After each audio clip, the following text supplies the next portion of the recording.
നമസ്കാരം. Aroor vision news ചാനലിലേക്ക് സ്വാഗതം.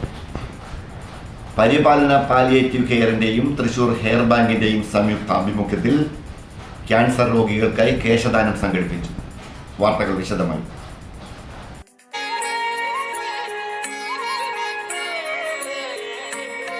പരിപാലന pain and palliative care charitable ട്രസ്റ്റിൻ്റെയും തൃശൂർ ഹെയർ ബാങ്കിൻ്റെയും ആഭിമുഖ്യത്തിൽ ക്യാൻസർ രോഗികൾക്കായി കേശദാനം സംഘടിപ്പിച്ചു.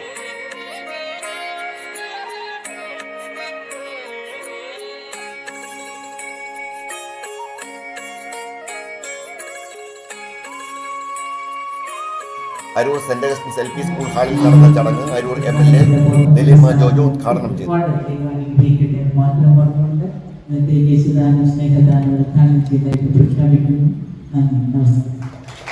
കേശദാനം എൻ്റെ മക്കളുടെ വളരെ വലിയ മനസ്സോടുകൂടി വന്നെങ്കിൽ ദൈവം നമുക്ക് പലതും തരും. ദൈവം നമുക്ക് ഒത്തിരി തരും. ഈ ക്യാൻസർ മൂലം സങ്കടപ്പെടുന്ന അനേകം മനുഷ്യർക്ക് താലാകുവാനായിട്ട് എൻ്റെ മക്കളെടുത്ത തീരുമാനം മോശമാകത്തിൽ നിങ്ങളുടെ നന്മയ്ക്ക് വേണ്ടി നിങ്ങളെ ദൈവം നയിക്കുകയാണ്.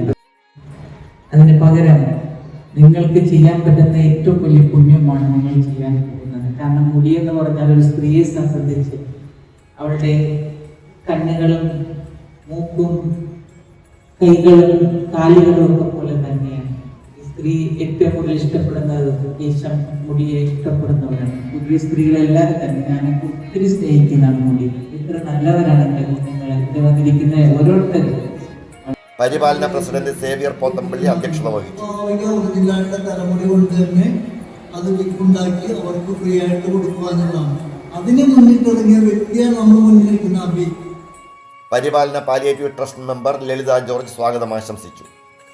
Thrissur hair bank director Abi, Paripalana secretary Thomas Ouseph തുടങ്ങിയവർ ആശംസകൾ നേർന്ന് സംസാരിച്ചു. Saint Augustine's LP school headmistress Mary Janet ഓമനിച്ച് വളർത്തിയ തൻ്റെ തലമുടി ദാനം ചെയ്തുകൊണ്ട് ഐക്യദാർഢ്യം പ്രകടിപ്പിച്ചു. 4 വയസ്സുകാരി ഒരു പെൺകുട്ടി മുതൽ 60 വയസ്സ് വരെയുള്ള 32ഓളം സ്ത്രീജനങ്ങളും ഒരു യുവാവും കേശദാനം ചെയ്യാൻ സന്നദ്ധത പ്രകടിപ്പിച്ചിരുന്നു.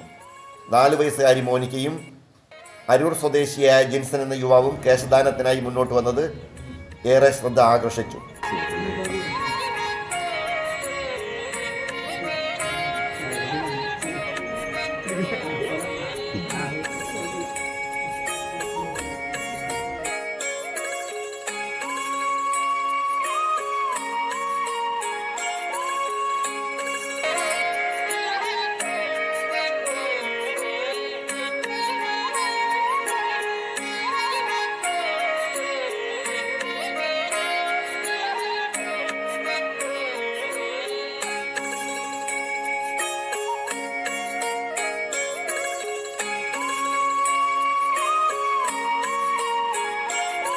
പരിപാലന മെമ്പർ മേരി മാത്യു നന്ദി പ്രകാശിപ്പിച്ചു.